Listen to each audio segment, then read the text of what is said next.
Bien, tengan un saludo cordial. Somos los estudiantes de la Universidad Nacional Daniel Alcides Carrión de la Facultad de Medicina Humana. El tema que vamos a tratar en este apartado, en esta presentación, es la validación del instrumento. En el curso de Metodología de la Investigación Científica, el docente a cargo es la doctora Yuri Clay Condor Rojas. Somos el grupo Leverán. Y nuestra tabla de contenidos se basa en que tenemos 5 tipos de bibliografía, las cuales nos van a servir para hablar sobre la validación del instrumento y hacer una diferenciación una de otra, ¿no? Entonces, nuestra primera fuente es el libro de Metodología de la Investigación del autor Roberto Hernández Sampieri por la ponente Jennifer Estrella Yancachagua.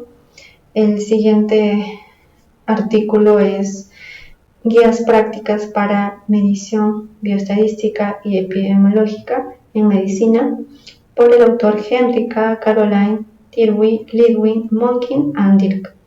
El ponente a cargo es Calderón Girón Elisa. El tercer artículo es Diseño y validación de instrumentos de medición por Ana María Soriano Rodríguez. El ponente es Nieto de la Cruz Abigail. El cuarto artículo se llama Formato de validación de expertos por la dirección de la Universidad Adventista de Chile. El ponente es Yuribilka Vacas Teresa. El quinto artículo se llama Cómo validar un instrumento. El autor es el doctor José Supo y el ponente es Calderón Villanueva Abraham.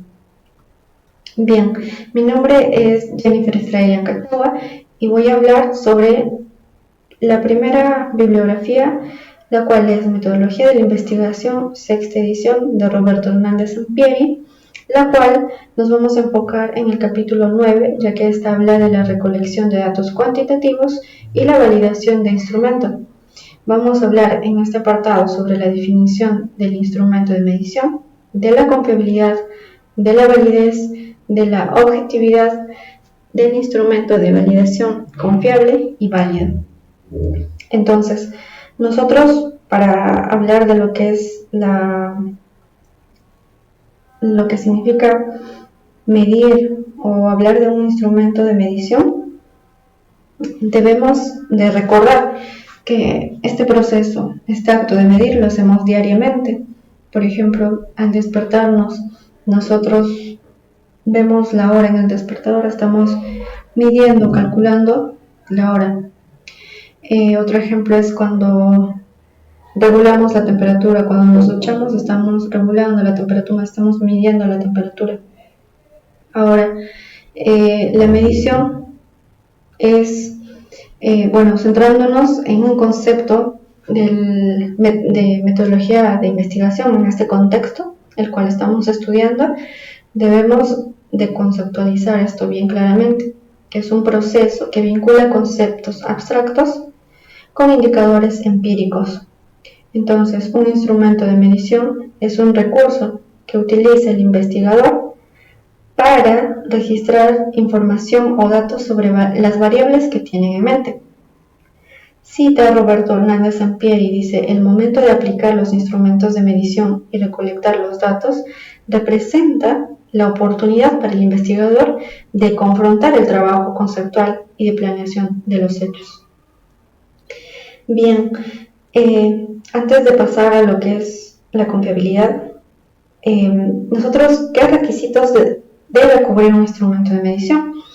Entonces, toda medición o instrumento de recolección de datos debe recurrir a 3 requisitos esenciales o principales, los cuales son la confiabilidad, la validez y la objetividad.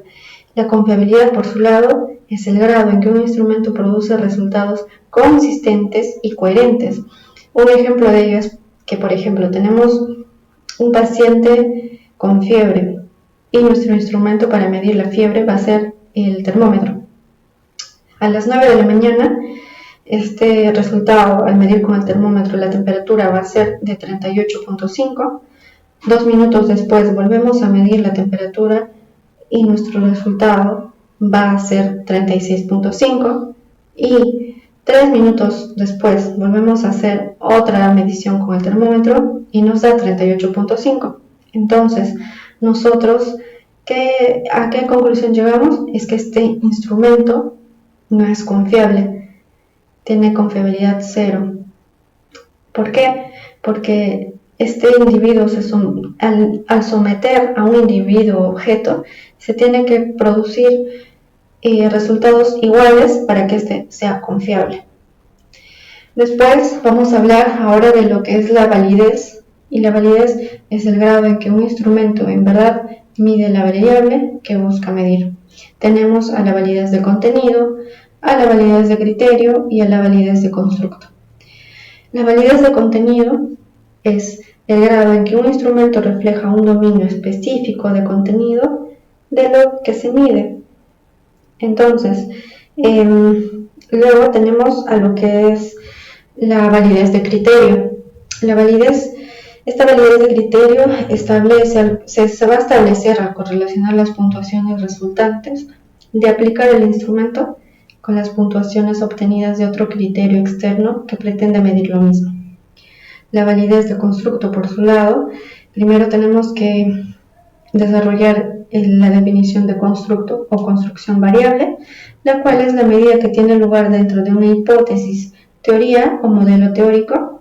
Entonces, una validez de constructo debe explicar cómo las mediciones del concepto o variable se vinculan de manera congruente con las mediciones de otros conceptos correlacionados teóricamente.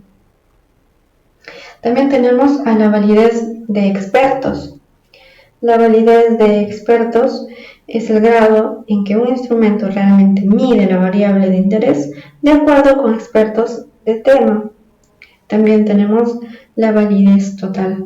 La validez total de un instrumento es la medición que se evalúa sobre la base de todos los tipos de evidencia.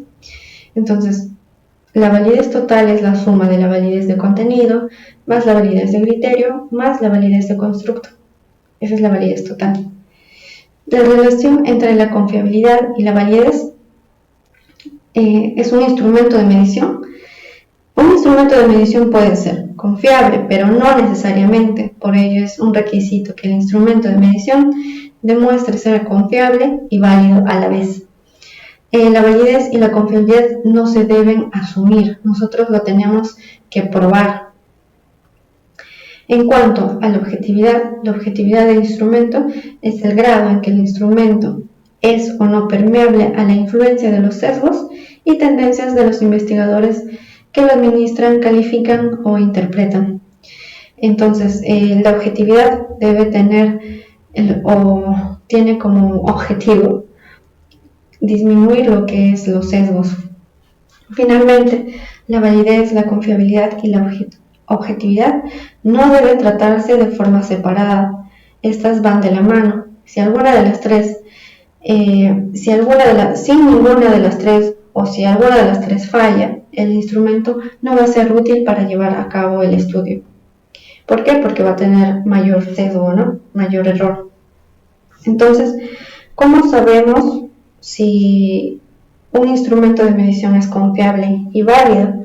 Sabemos que en la práctica es casi imposible que una medición sea perfecta, no vamos a conseguir una medición perfecta. Generalmente varios y muchos estudios tienen un grado de sesgo, un grado de error, y desde luego se trata de que este error sea el mínimo posible, por el cual la medición de cualquier fenómeno se conceptualiza con la siguiente fórmula básica: X igual a T más E, donde X representa los valores observados de los resultados disponibles, donde T son los valores verdaderos y E es el grado de error. Si no hay error de medición, E va a ser igual a 0. El valor observado y el verdadero son equivalentes. Entonces, ahora, el cálculo de la confiabilidad o fiabilidad es pues, sabemos que hay diversos procedimientos para calcular la confiabilidad de un instrumento de medición. Todos utilizan procedimientos y fórmulas que producen coeficientes de fiabilidad. La mayoría oscilan entre 0 y 1, donde un coeficiente de 0 significa nula confiabilidad y si el coeficiente es 1 representa un máximo de confiabilidad, una fiabilidad total perfecta. Cuando más se acerque el coeficiente a 0, mayor error, mayor sesgo habrá en esta medición. El cálculo de la validez es necesario revisar cómo han medido la variable otros investigadores y con base en dicha revisión se debe elaborar un universo de ítems o reactivos posibles para medir la variable y sus dimensiones. El universo debe ser lo más exhaustivo posible. En esta lámina tenemos una síntesis de recolección de datos cuantitativos y validación del instrumento. Ya hablamos de esto, pero vamos a hacer una síntesis.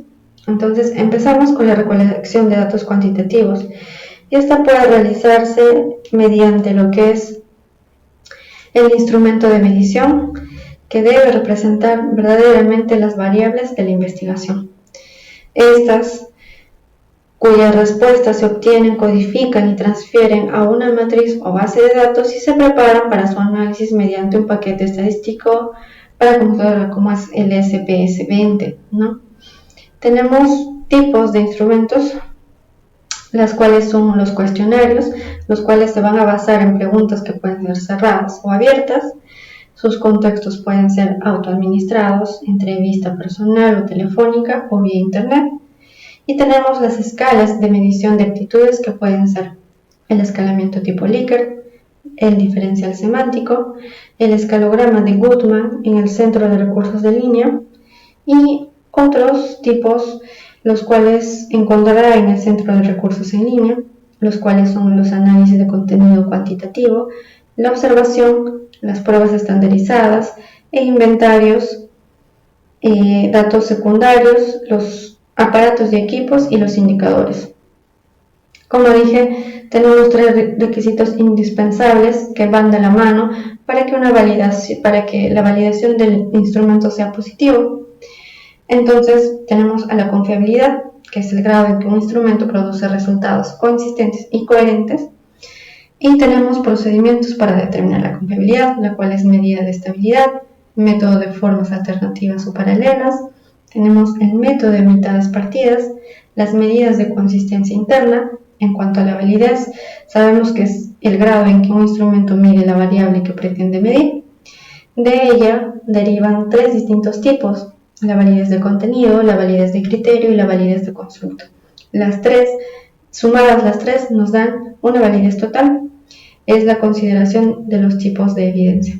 La objetividad, finalmente, es el grado en que el instrumento es permeable a los sesgos y tendencias del investigador que lo administra, califica e interpreta.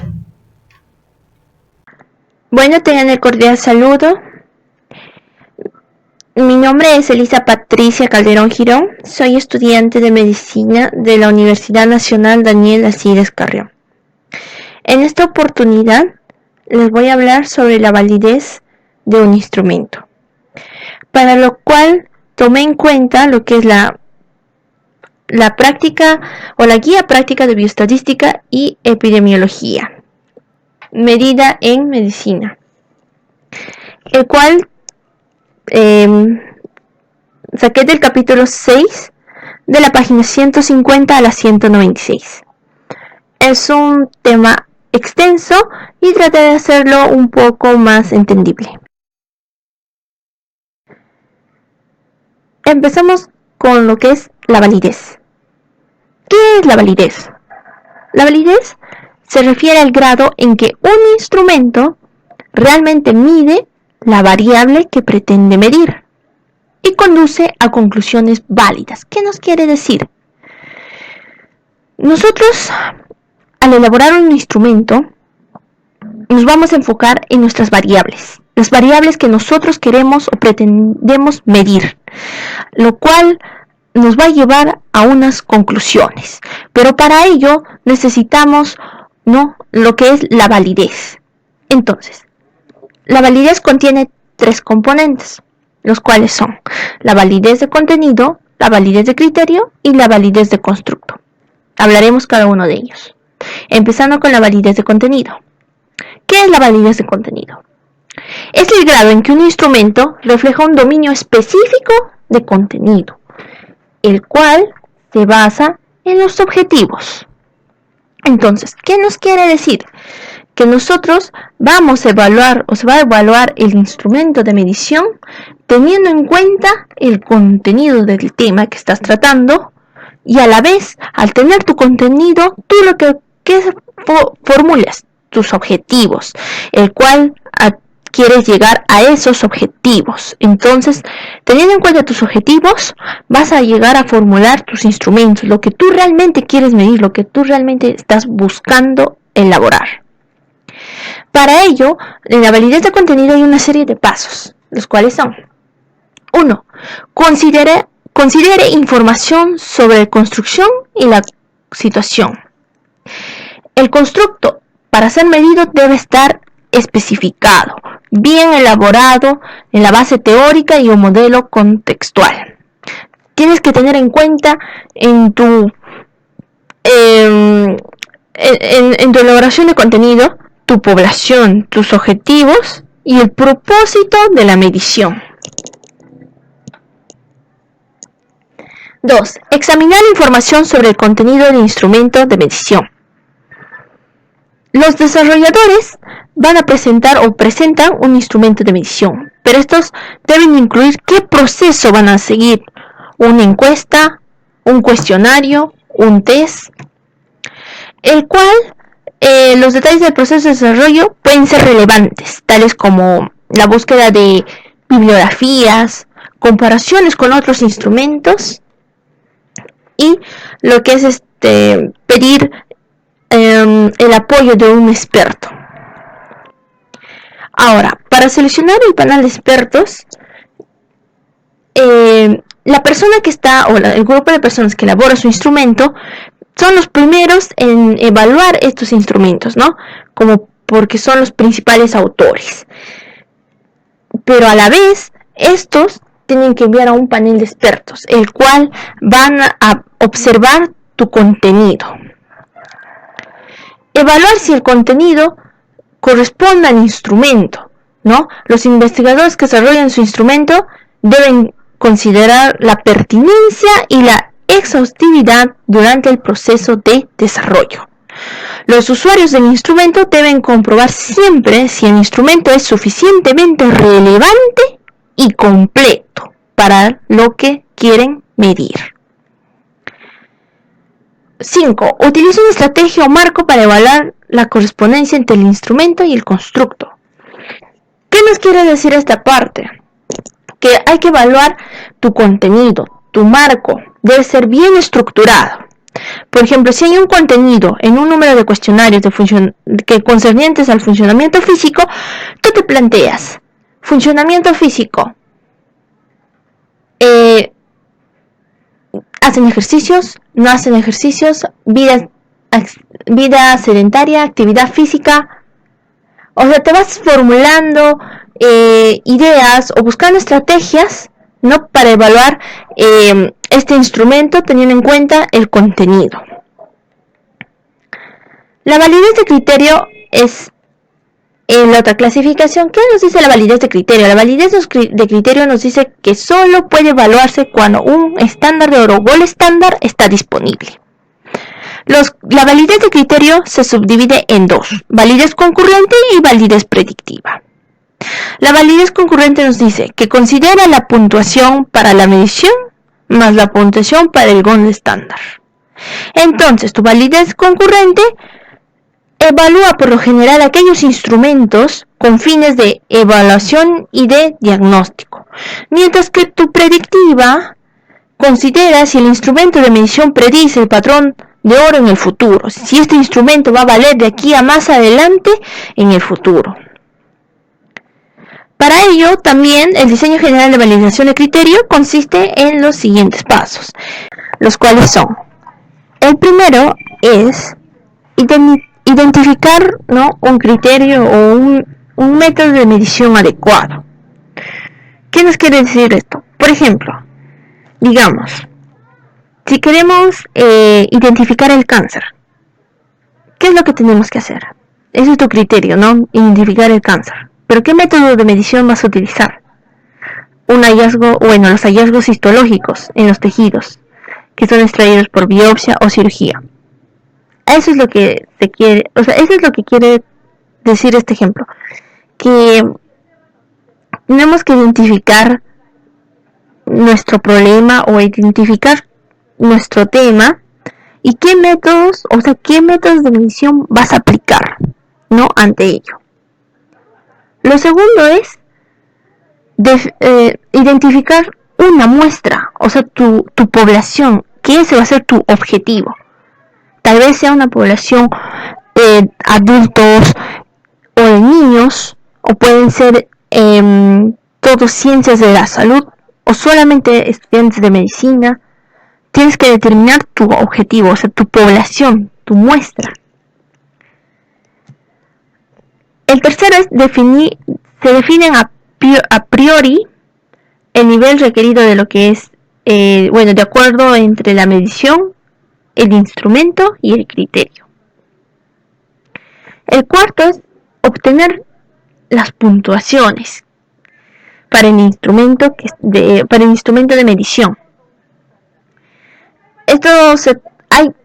Tú mismo le das buscas darles valores, ¿no? De 0 a 20 o calificarlo, ¿no? De 0 a 20 o quizá considerar si es bueno o malo.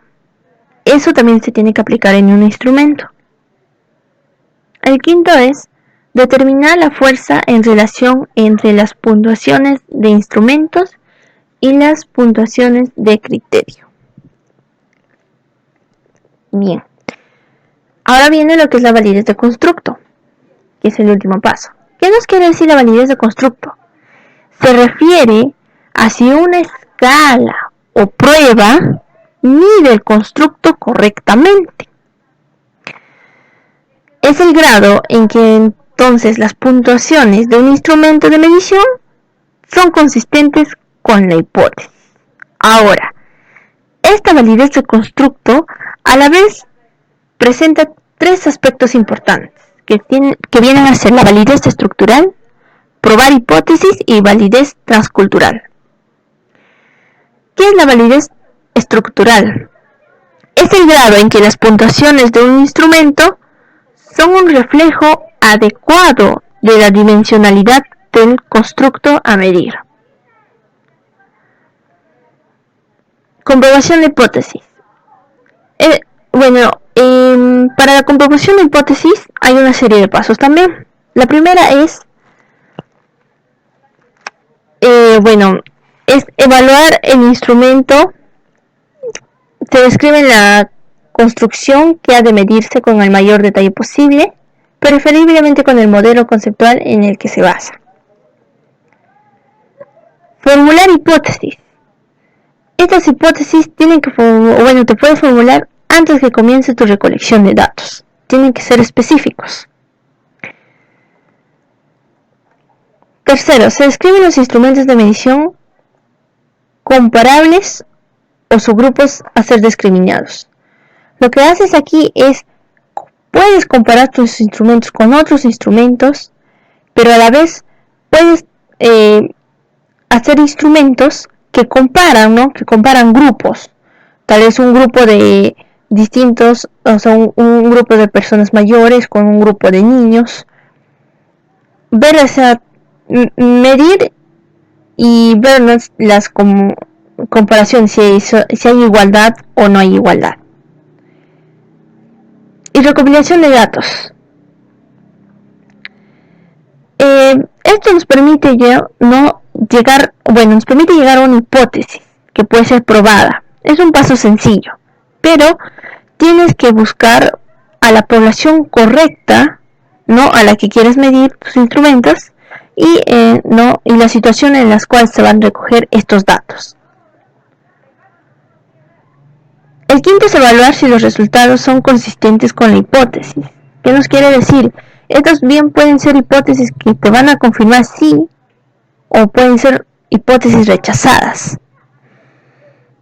Para ello tienes que formular una buena hipótesis. Caso contrario, este paso va a ser un poco más complicado. Y explicación de los datos observados. Si tu hipótesis fuera rechazada y no fuera confirmada, entonces se va a plantear o vas a empezar a plantearte, ¿no?, muchas incógnitas o encontrar qué explicación ante esta hipótesis que no fue confirmada, ¿no? Entonces, muy a menudo la construcción y la hipótesis vienen a ser temas muy discutibles.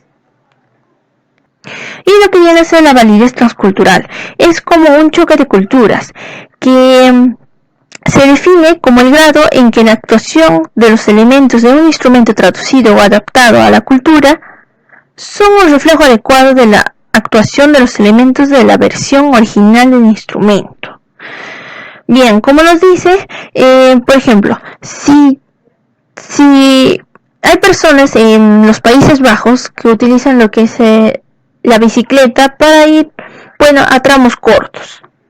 Cosa que, por ejemplo, en Estados Unidos, el ir en bicicleta, ciclismo, es un deporte. O sea, lo tienen de distintas, lo interpretan de distintas formas. Entonces, esto es lo que nos quiere decir, que tu cuestionario o tus instrumentos ante otras culturas o ante otros lugares es distinto. O sea, ellos lo pueden interpretar de otra forma, pueden considerar si es bueno o es malo, o que le falta algo o que no le falta algo, ¿no?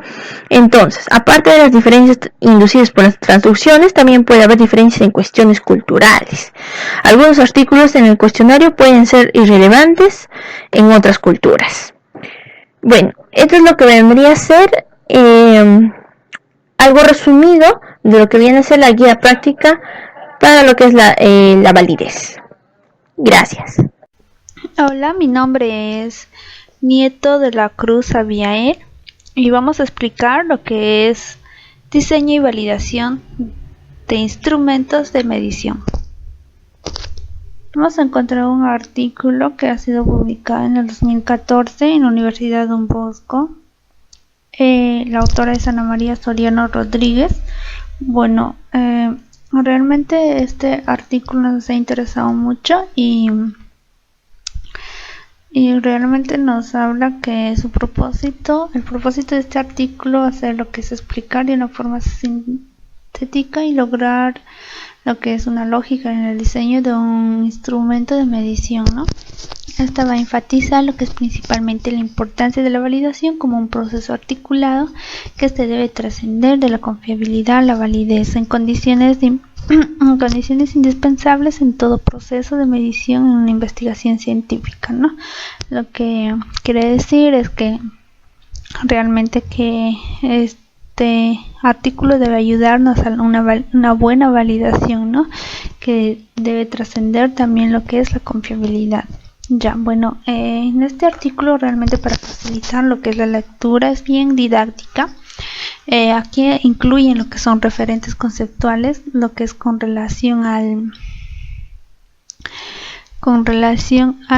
diseño de los instrumentos, y también se estructura un proceso de diseño, ¿no?, lo que es de la validación en 4 fases. Incluso nos dan esquemas, la cual vamos a estar exponiéndole más adelante. Ya, como introducción, ellos toman primeramente y nos dicen que en una introducción se tiene que siempre tomar en cuenta lo que es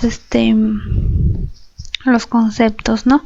Habla de un constructo que debe ser medible solo de una manera indirecta. Lo que es eso sacan de lo que es de Herrera en el 1998, ¿no? Nos habla de un instrumento de medida que es una técnica o un conjunto de técnicas que nos van a permitir la asignación numérica que va a cuantificar las manifestaciones de un constructo, y esto se pueda medir.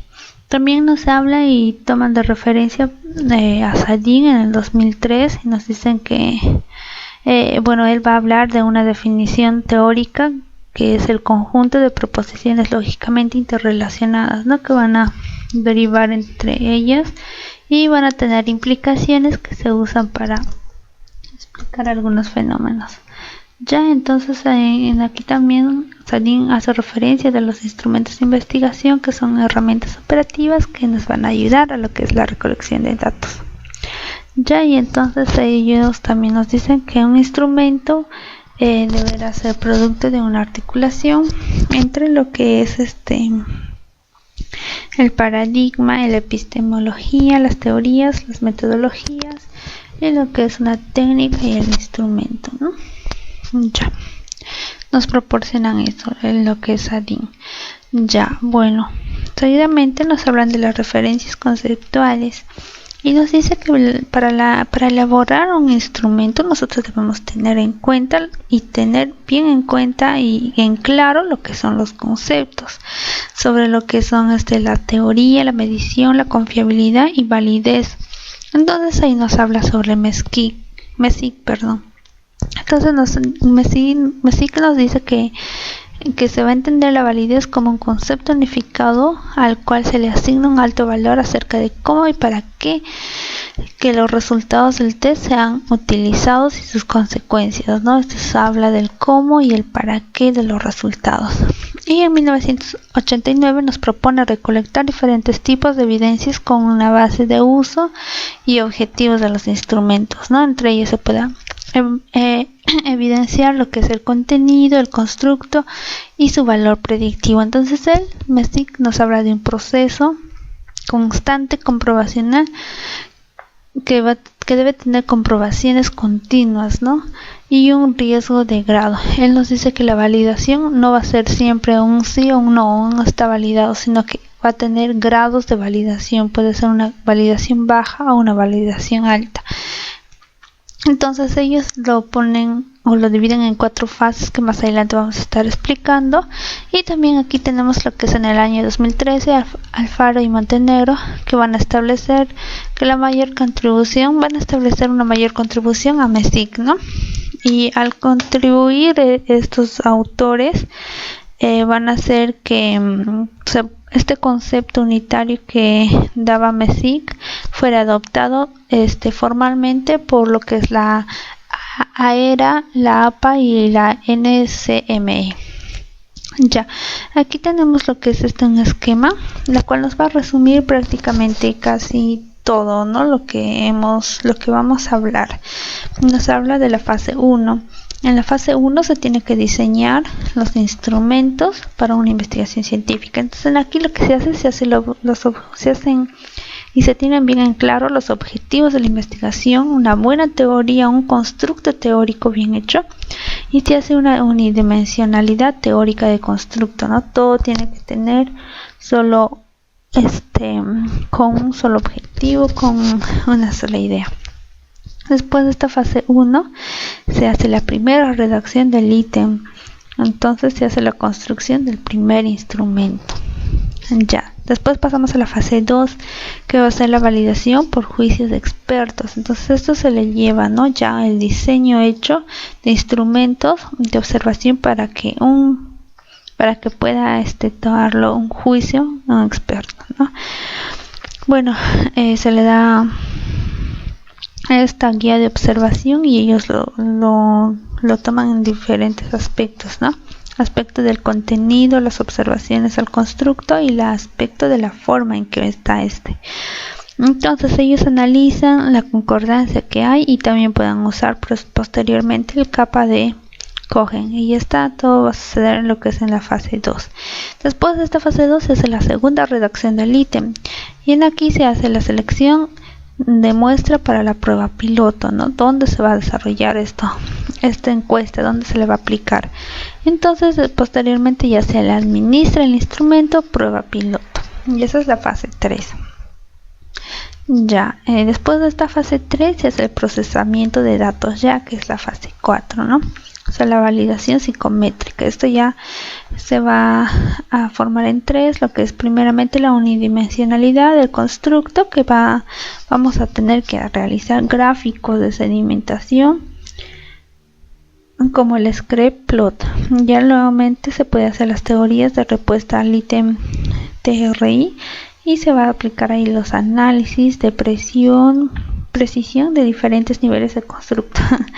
Ya, también se va a ver ahí la confiabilidad, ¿no? Ya sea en las personas, en los ítems que hemos presentado. Y por último, la teoría clásica de test de TCT, que va a tener un alta Cronbach, y esta va a tener una consistencia interna de los ítems. Y ahí esto nos va a dar como final la redacción final de un instrumento. Ya, vamos a hablar ahora fases por fases, ¿no? La primera, como ya les mencionaba, va a ser lo que es fijar lo que es nuestro objetivo, teoría y constructo, ¿no? Entonces, realmente esto lo que mayormente quiere llevarnos es a la unidimensionalidad. Esto se va a referir a que la medición del instrumento, ya sea en escala o en índice, se debe centrar en un atributo, en las características de lo que es el tema que estamos aplicando, ¿no? Entonces esta tiene que ser unidimensional. Ya.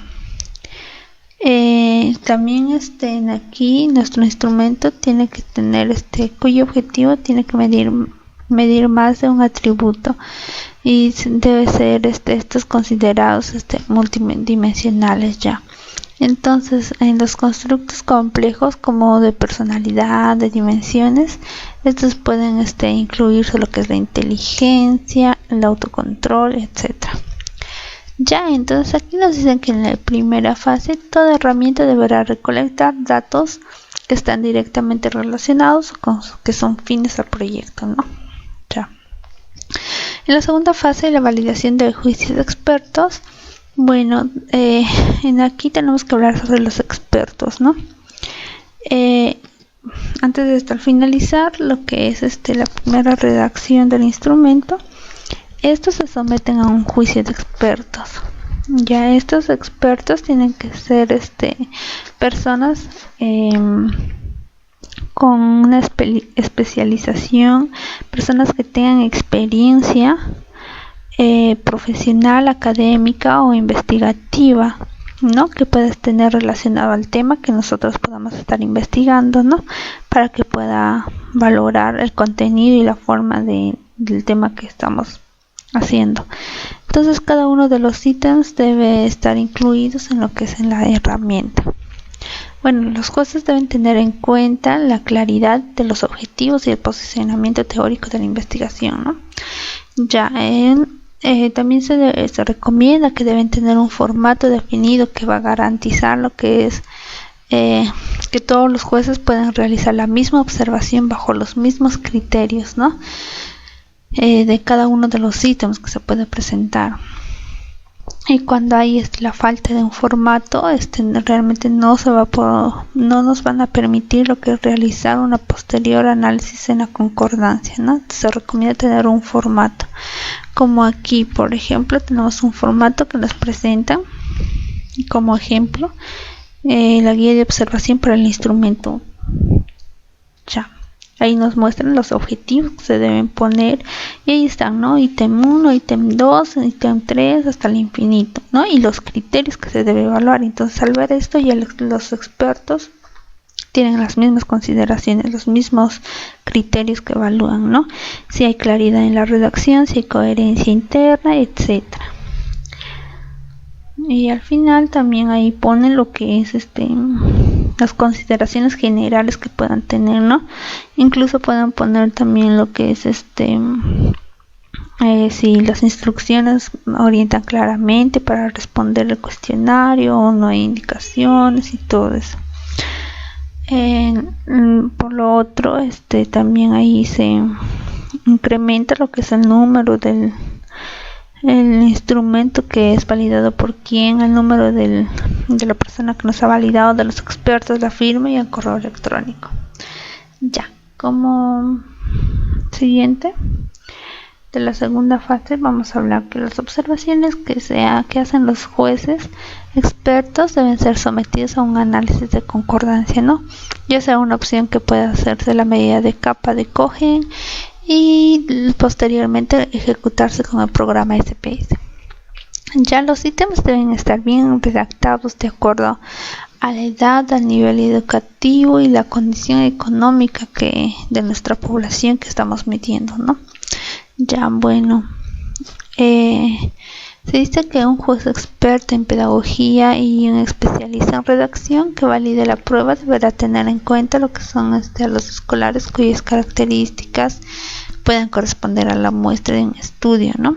Entonces la validación que se puede realizar aquí a través de los grupos focales, a los cuales se les preguntará sobre qué interpretación dan a cada uno de los ítems.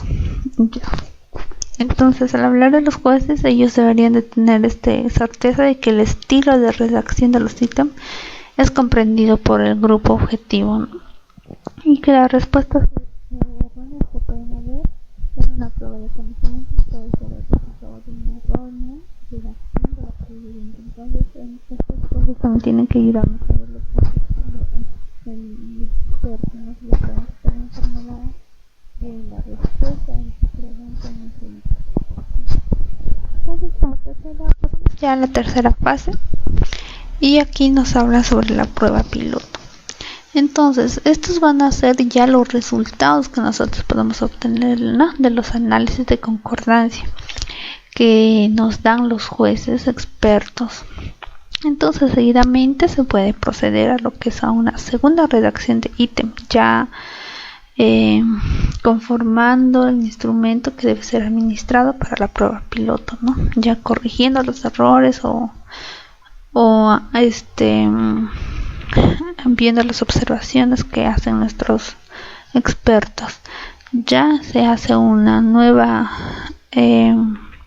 formulación para ya administrar a la prueba piloto, ¿no? Ya en aquí las características se pueden decir de la población para la prueba piloto que se busca deben tener similares a la muestra que se investigará, ¿no? Se administrará el instrumento bajo las mismas condiciones con las que se aplicará posteriormente, ¿no?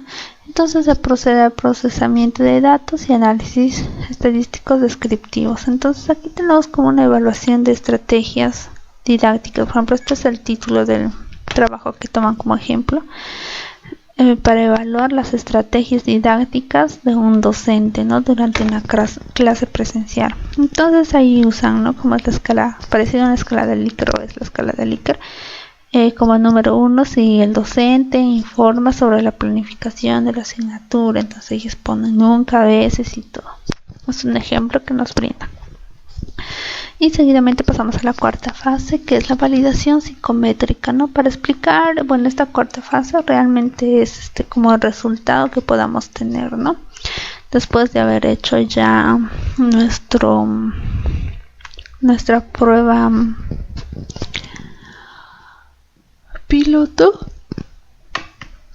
vamos a pasar a lo que es la validación psicométrica. Ya una vez buscado nuestra muestra, se le hace lo que es la encuesta, que ellos puedan ya desarrollarlo, devolvernos. Entonces se hace lo que es el análisis, la validación psicométrica, ¿no?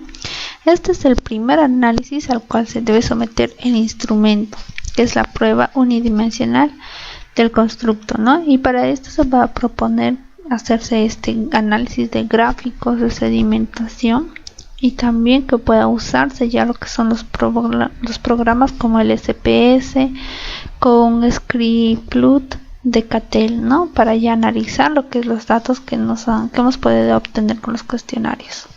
Ya, eso es. Buenas noches, soy Teresa Yuribin Cavaca, soy estudiante de medicina de sexto semestre, y bueno, aquí les vengo a presentar lo que es validación de instrumentos. Me he basado sobre la guía para validar instrumentos de investigación, que fue hecha por la Universidad Adventista de Chile, en la cual podemos, en esta validación de instrumento, ¿en qué consiste? En que el experto mida qué es lo que se tiene que medir, ¿no? Por ejemplo, en nosotros que somos los investigadores, pueden ser estudiantes de pregrado o de posgrado, en la cual debemos explicar de una breve y clara manera en qué consiste nuestra investigación, y para ello debemos debemos explicar al experto sobre nuestro título, nuestro resumen, objetivos e hipótesis y metodología.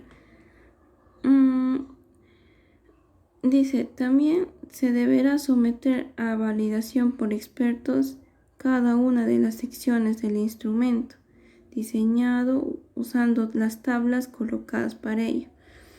En esta guía nos presentan tablas en la cual vamos a presentar a nuestros expertos y además el método propuesto por esta guía es el método de agregados individuales. ¿Y qué es eso? O sea, significa que la validación se debe efectuar por cada experto en forma individual y sin que haya contacto con otros expertos que van a validar. Y además, el número de expertos es recomendable que sean 7 o más, pero que sea un número impar, ¿no? Y en esta guía te presentan unos cuadros en la cual podríamos solo completar, ¿no? para que nuestro experto lo valide. Ya, como veníamos diciendo, que tenemos que explicar lo que es el título, resumen, objetivos, hipótesis y metodología. En lo que es el título, debemos presentar lo que es el tema principal, ¿no? Y debe estar bien diseñado y bien conciso, menos de 22 palabras. Y también debe ir, ¿no?, lo que, qué, dónde y cuándo estamos buscando. O sea, debe responder a estas preguntas. Ya, en lo que es el resumen, debemos indicar, ¿no?, lo que es nuestro problema, objeto de investigación. Por ejemplo, si estamos buscando factores de riesgo sobre la TBC, debemos explicar, ¿no?, sobre sus antecedentes, por ejemplo, más relevantes de la TBC, o sea, y también por qué estamos estudiando la TBC. ¿Por qué? Porque es un problema muy, muy prevalente, muy incidente de contagio, tanto en estudiantes de medicina como también los trabajadores de salud, ¿no? Y también debemos mencionar sobre su controversia, ¿no?, actual, ¿no?, qué es lo que actualmente las cifras, los datos que tiene, ¿no?, esta enfermedad. Ya, en lo que es el objetivo general y específico, deben relatar de una manera clara y concisa, ¿no?, sobre lo que queremos encontrar. Por ejemplo, en el objetivo general, solo debe ser un objetivo general y debe responder, ¿no?, qué, dónde y cuándo y cómo estamos buscando, ¿no? Generalmente el objetivo general debe ser muy bien elaborado y también debe poner los límites y la amplitud de nuestro estudio, ¿no? No podemos poner cosas irrealistas, ¿no?, que no se vamos a encontrar. Y también el objetivo general tiene mucho que ver con el título de nuestra investigación. Ya, en lo que es los objetivos específicos, deben ser dirigidos a elementos básicos del problema, deben ser medibles, observables y seguir un orden lógico y temporal. En lo que en las hipótesis debe surgir el problema de nuestra investigación y también debe incluir lo que es la formulación de una pregunta, ¿no? Y siquiera debe tener 2 variables empíricas y debe proponer una respuesta a nuestra pregunta de investigación. Para nuestro metodología de nuestra investigación, hay cosas que debemos tener en cuenta. Por ejemplo, el diseño, ¿no? ¿Qué tipo de diseño de experimento estamos realizando, ¿no? Si estamos haciendo algo aleatorio, caso control o un ensayo. Dentro de lo que son nuestros participantes debemos ver, ¿no?, su edad, su sexo, el grupo étnico, racial o el nivel de educación, si son estudiantes de secundaria o de superior. También debemos exponer lo que es el entorno, ¿no? Si es en un hospital, una asistencia primaria o una escuela, ¿no? Y también el tipo de intervención, ¿no? Y aquí debemos poner qué instrumentos vamos a usar, si vamos a hacer en cuestionarios, o va a ser encuestas, o va a ser entrevistas. Aquí en el método es donde vamos a relatar todo lo que vamos a utilizar. En esta guía nos sugiere un formulario que debemos rellenar este formulario, ¿no? Primero debemos poner el título de la encuesta y en nuestro proyecto pusimos, ¿no? En título de encuesta pusimos si son factores de conocimientos, actitudes y lo que es su valor sociodemográfico que pusimos aquí. Y también debemos poner, todo tiene que ser a base de la escala de Likert, y para ello debe haber estos 6 ítems, ¿no? Que el primero es si está en desacuerdo, el 2 si está en desacuerdo, el 3 si está en desacuerdo más que acuerdo, el 4 debe ser de acuerdo o más que en desacuerdo, el 5 de acuerdo y el 6 muy de acuerdo. Y en esta página se debe copiar tantas veces como pregunta se deba validar por expertos, en la cual debemos poner el número de pregunta, la pregunta que vamos a evaluar. También debe ir la adecuación y la pertinencia. Dentro de lo que es la adecuación, se debe poner si esta pregunta se va a entender con facilidad, ¿no? Y para ello esta pregunta debe ser clara, precisa y no debe ser ambigua, y debe ser acorde al nivel de información y lenguaje del encuestado. También nuestro experto va a evaluar si es que esta pregunta es adecuada o si tiene un orden lógico. Ya, dentro de lo que es la pertinencia, se debe considerar si esta pregunta va a tratar de alcanzar nuestros objetivos, ¿no? Si es que esta pregunta nos va a ayudar a alcanzar nuestros objetivos, ya sean generales o específicos. Por ejemplo, aquí tenemos que pusimos, ¿no? En esa pregunta 1 pusimos, ¿no? Con respecto a la tuberculosis, ¿cuál es el agente causal, no? O sea, nosotros queríamos preguntar en un cuestionario si es que nuestros participantes sabían el agente causal, ¿no? Y por ello, nuestro experto trató de ver la adecuación, ¿no? Si esta pregunta es fácil de entender, si es adecuada. De ser adecuada, es muy adecuada, nos dijo. Y también si presenta un orden lógico y claro, ¿no? Si se llega a entender la pregunta. Y segundo, si es pertinente, ¿no? En la cual nuestra pregunta nos ayudó a responder lo que es el objetivo general. ¿Y cuál es nuestro objetivo general? Es determinar los factores que influyen en el nivel de conocimientos y actitudes de los estudiantes de Ciencias de Salud en el Hospital Nacional 2 de Mayo respecto a las medidas de prevención y control de tuberculosis. Ya, eso es nuestro objetivo general. Y nuestros objetivos específicos, ¿cuáles son?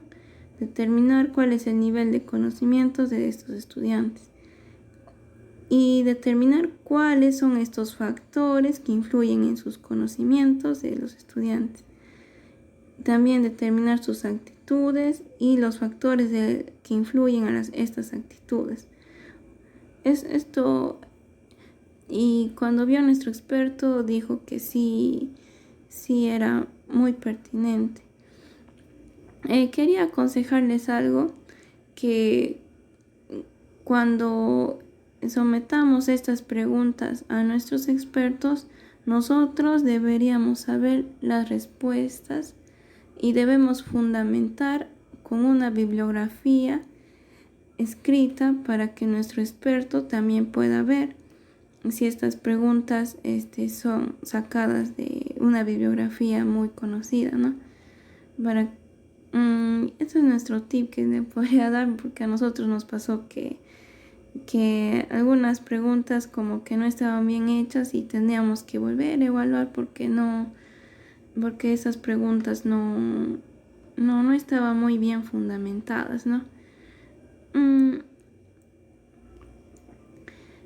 También nuestro experto, hay un cuadro, este cuadro va a ir después de este cuadro, ¿no?, que presentamos, en la cual el experto va a decir, ¿no?, si es que en caso no le parece adecuado, si está en muy desacuerdo, por decir.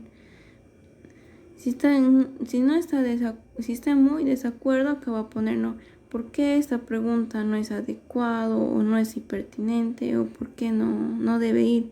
Y acá nuestro experto va a fundamentar, ¿no?, para que nosotros podamos corregirlo.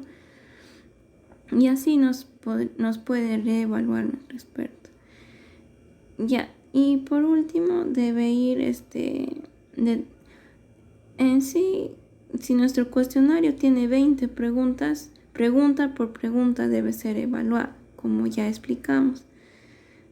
Y también por último debe ir, ¿no?, una valoración general de todas esas preguntas, ¿no? Y nuestro experto va a decir, ¿no?, si esos instrumentos son claros y precisos, o si es que hay muchas preguntas, ¿no? Por ejemplo, ¿qué tal nuestro cuestionario tiene 30 preguntas? Y claro, ¿no?, nuestro experto podría decir que no, porque el participante va a demorar en escribir.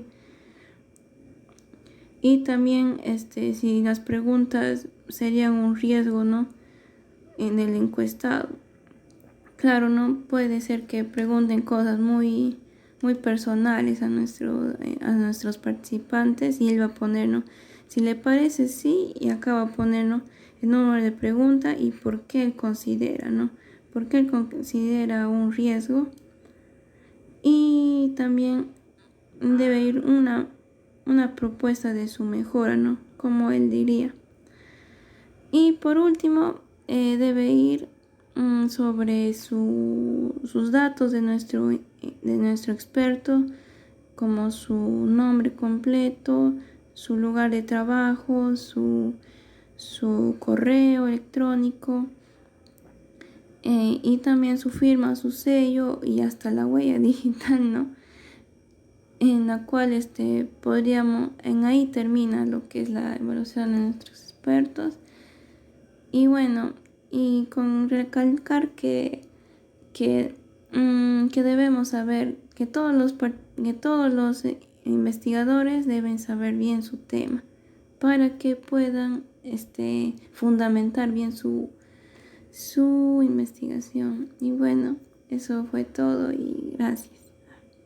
Buenas, tengan el cordial saludo de la tarde. Soy estudiante de medicina de la Universidad Nacional Daniel Alcides Carrión. Mi nombre es Abraham Calderón Villanueva y hoy hablaremos acerca de la validación de un instrumento de recolección de datos. ¿Sabes? Un instrumento de recolección de datos, hacer un instrumento, es un principio que cualquier recurso que pueda valerse el investigador para acercarse a los fenómenos y extraer de ellos información. Puede ser de dos tipos de técnicas, que va a ser la primaria como también la secundaria. Dentro de las primarias van a estar lo que es la encuesta, el cuestionario o por medio de la observación. Como en la secundaria, lo que es libros, revistas, periódicos y entre otros. La naturaleza del instrumento a utilizar dependerá del tipo de investigación que vamos a hacer. Para esto van a consistir en 10 pasos para poder validar. El paso 1, que es revisar la literatura. La revisión de la literatura va a consistir en que vamos a tener que revisar conocimientos que se tiene hasta este momento del concepto que deseamos medir. Por lo cual vamos a encontrar tres circunstancias, que va a ser el plenamente definido, el parcialmente definido y el que no está definido. En el plenamente definido vamos a hacer algunos ejemplos, como es de las operaciones aritmétricas, que son 4: la multiplicación, la división, la suma y la resta. Vamos a decir que validez de contenido no está cuando falta alguna de ellas, alguna de las 4 operaciones, o también cuando una de estas no está y se aumenta otra, como puede ser aquí la radicación o la raíz. En este caso podría ser un tema fácil, ya que es algo fácil poder tabular o realizar algún examen en cuanto a estas preguntas, pero algo un poco más difícil que podríamos ver en lo que es poder realizar algún examen acerca del cuerpo humano, porque tendríamos que ver segmento por segmento, como podría ser cabeza, cuello, las extremidades, el tórax, el periné. Y no sabríamos qué preguntas podríamos incluir en cada uno de estos segmentos. El parcialmente definido va a ser aquella información que no tiene un consenso entre todos los investigadores o entre toda la información que podemos encontrar. En este caso, el ejemplo que podríamos tener podría ser la adicción al internet, que no vamos a saber en sí o no encontramos en los antecedentes o en trabajos ya realizados algún concepto ya bien definido para esta adicción. Como nos dice aquí, cualquiera puede elaborar un examen de aritmética para evaluar el conocimiento de algunos niños. Sin embargo, no cualquiera podrá elaborar un instrumento para evaluar la adicción al internet. Y la otra circunstancia es que el que no está definido. Cuando no existen teorías, no hay publicaciones al respecto, ni tampoco existen investigaciones. En este caso, pondríamos el ejemplo de que para poder medir acerca de las costumbres que tienen algunas mujeres en el parto de alguna ciudad de Alto Andino, con la cual no hay ninguna investigación, como tampoco no hay investigadores en esta parte. Para esta parte vamos a tener en cuenta bien lo que es las dos palabras, que es uno que es experto, o definiciones podría decir, de experto y de juez. Como sabemos, un experto va a ser aquella persona que sabe o tiene conocimiento del tema que nosotros estamos queriendo realizar el instrumento, pero no necesariamente tiene que ser un investigador, como puede ser las parteras. Y el juez sí es una persona que nos ayuda a evaluar los ítems que hemos formulado, y si bien son investigadores. El paso 2 es explorar el conocimiento. En este caso vamos a agarrar las dos circunstancias anteriores, que va a ser el parcialmente definido y el concepto que aún no está definido. El plenamente definido no lo agarramos porque va a ser muy fácil de realizar algún instrumento que podemos nosotros adquirir. Para esto vamos a tener dos niveles de exploración, que va a ser a nivel de la población, que más adelante serán objetos de evaluación, que las mujeres gestantes, y al nivel de expertos, que van a ser las parteras, por la cual vamos a tener que utilizar una entrevista a profundidad, que no es más que una conversación donde el entrevistador estimula y conduce un discurso continuo, cuyo único marco es el de la investigación, y se hace con una sola pregunta. Esta es una entrevista no estructurada, ya que no tenemos una secuencia de preguntas, sino tenemos solo una pregunta, y de la cual, según el entrevistado nos responda, se irá sacando más preguntas. El paso 3, que va a ser enlista los temas. Como ya de la anterior, de la entrevista a profundidad, nosotros podemos sacar algunas palabras claves o temas y poder enlistarlos. Como dice, para este momento ya necesitamos una hoja de trabajo donde iremos anotando cada una de estas costumbres, sin ningún tipo de orden, según se vayan pronunciando por las mujeres en las cuales hemos entrevistado. Es decir, si al final nosotros queremos tener un trabajo de un aproximado de 20 ítems, la lista deberá estar conformada por un número 5 veces mayor, o sea, 100.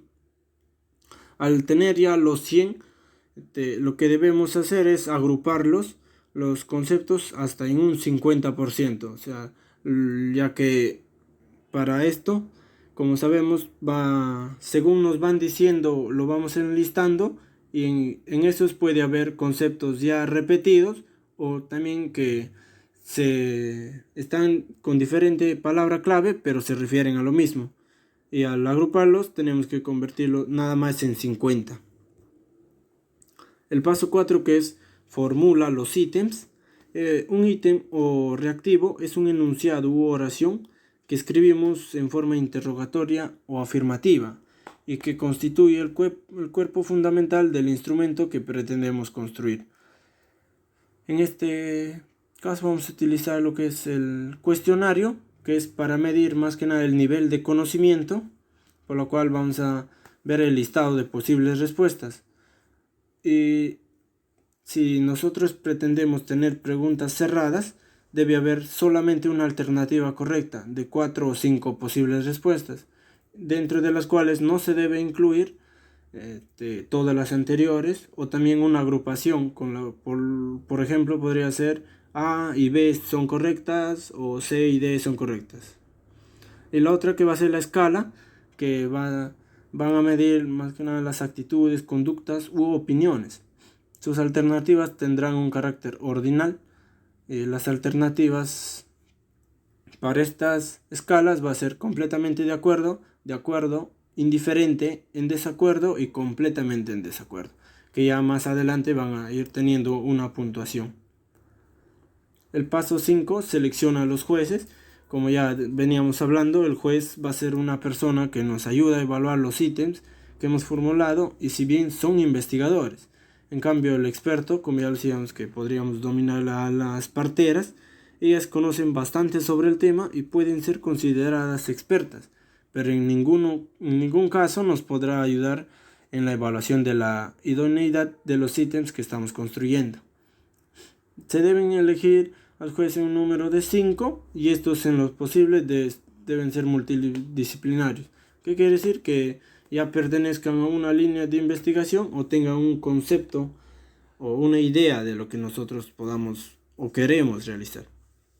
Ahora, su función es únicamente hacerla de juez, y ellos van a revisar nuestros ítems en función a la insuficiencia, pertinencia y claridad con la que estén redactados.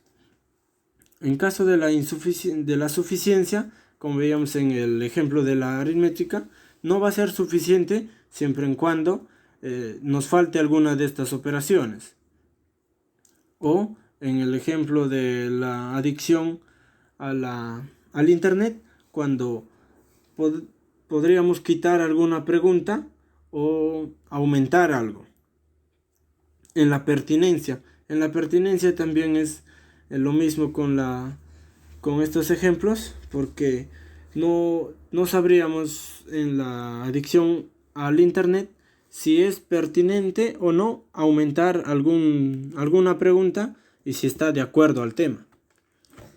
En cuanto a la claridad, nosotros tenemos que enfocarnos bien en esta parte, porque no es igual hablar, podríamos decir, en términos médicos con personas ya estudiadas o personal de salud con personas de bajo conocimiento, como podría ser en las zonas altoandinas. Por eso la claridad tiene que ser un factor importante para que te puedan entender y así responder muy bien tus preguntas o tus cuestionarios. Este paso es netamente cualitativo. No hay ni algoritmos ni ejercicios para poder realizar. En cambio, el paso 6, que es aplicar la prueba piloto, que ya es una fase cuantitativa, que va a corresponder a la evaluación de sus propiedades métricas.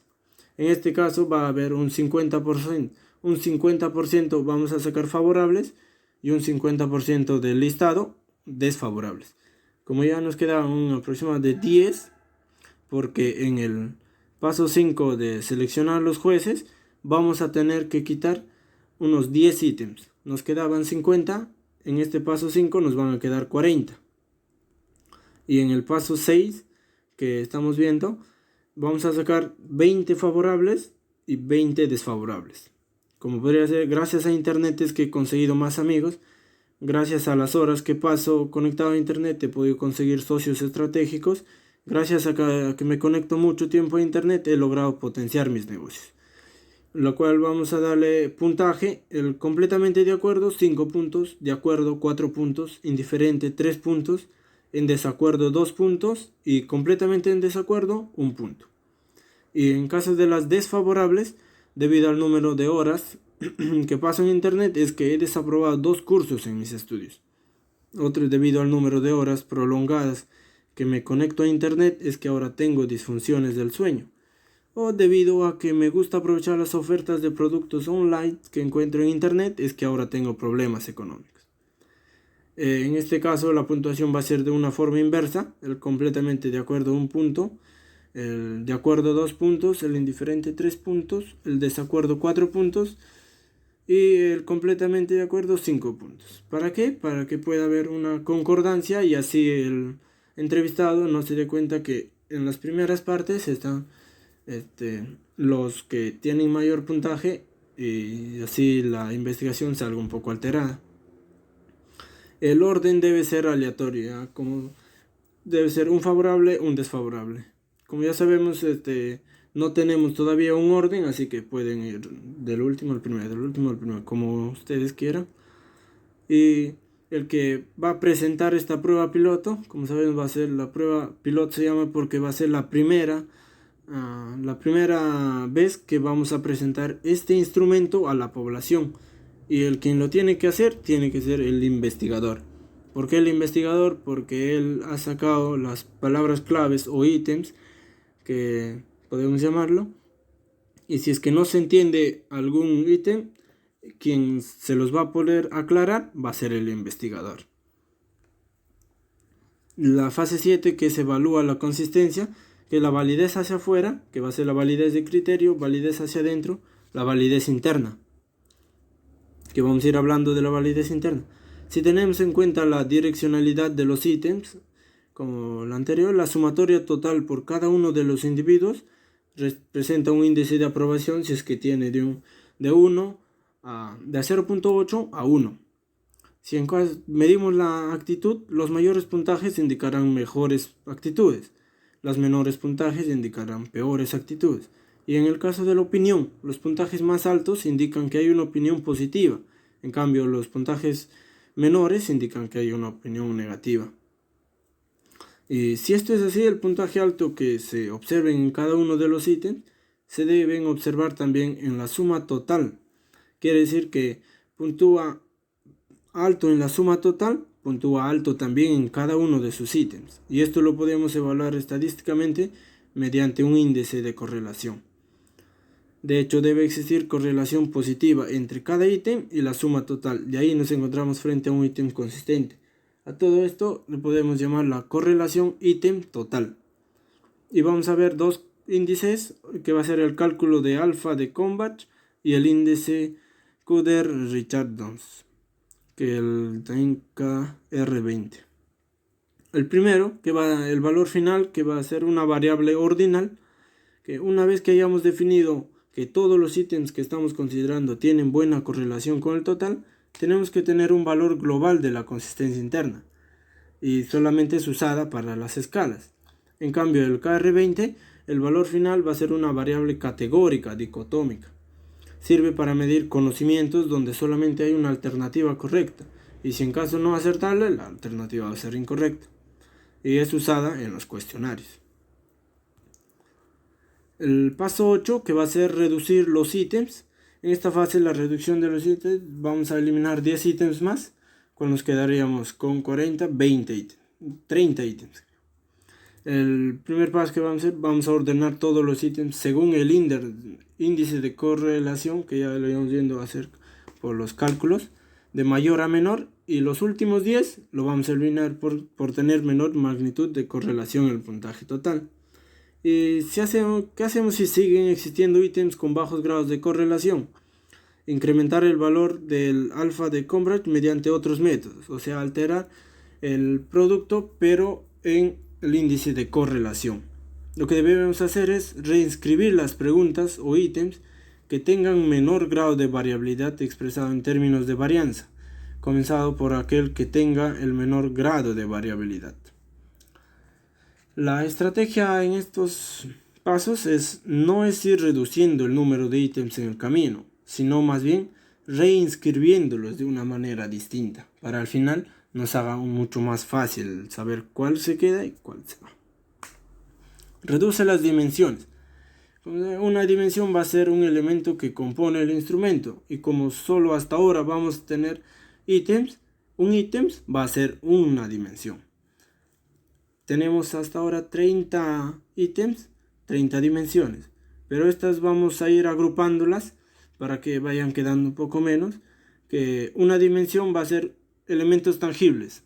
En el caso de un ejemplo, si estamos construyendo una escala para evaluar la calidad de atención de un establecimiento. Un elemento tangible es la apariencia limpia, agradable, los servicios, las instalaciones, etc. En caso de empatía, el recibirlos con una sonrisa, brindarles una atención muy personalizada. La confianza con la atención que se le presta desde la primera vez, con la eficiencia que se tiene al momento de hacer cargo de una persona. La capacidad de respuesta, el personal que está siempre disponible para atender y ayudar a los clientes. La seguridad, que es la sensación de seguridad para dejar sus pertenencias en la instalación del servicio. Para esto vamos a utilizar lo que es el análisis factorial, que va a haber dos, el exploratorio y el confirmatorio. El exploratorio nos sugiere la agrupación de ítems a los cuales debemos agregarle un título o un concepto que defina este conjunto de ítems. El análisis factorial exploratorio es en esencia la búsqueda de los grupos a los cuales denominamos dimensiones, tanto en número de dimensiones como en el número de temas que debemos conformar cada dimensión. El confirmatorio es cuando ya tenemos formado las dimensiones, lo que nos debe dar este análisis factorial es nos debe dar fe de que estas agrupaciones se han desarrollado de manera correcta. En este procedimiento también vamos a perder algunos de nuestros ítems a fin de estructurar o sistematizar adecuadamente los ítems que conforman nuestro instrumento. Y en el paso 10, que es identificar un criterio, que la validez de criterio, como lo veíamos, va a ser la validez hacia afuera, por lo cual nos vamos hacia el primer paso, que era revisar la literatura, en lo cual nos daban 3 circunstancias, que era el concepto plenamente definido, parcialmente definido y el que no está definido. En el plenamente definido vamos a encontrar un índice o un resultado que es el gold estándar o estándar de oro, por lo cual vamos a usar esta. En el concepto parcialmente definido, la validez de criterio lo evaluamos en función a los resultados que se pueden obtener con la evaluación de instrumentos de otros autores, pero sobre la misma población. O sea, podemos utilizar otros instrumentos en nuestra población y así poder llegar a una consolidación o una consistencia de un mismo concepto entre los dos instrumentos.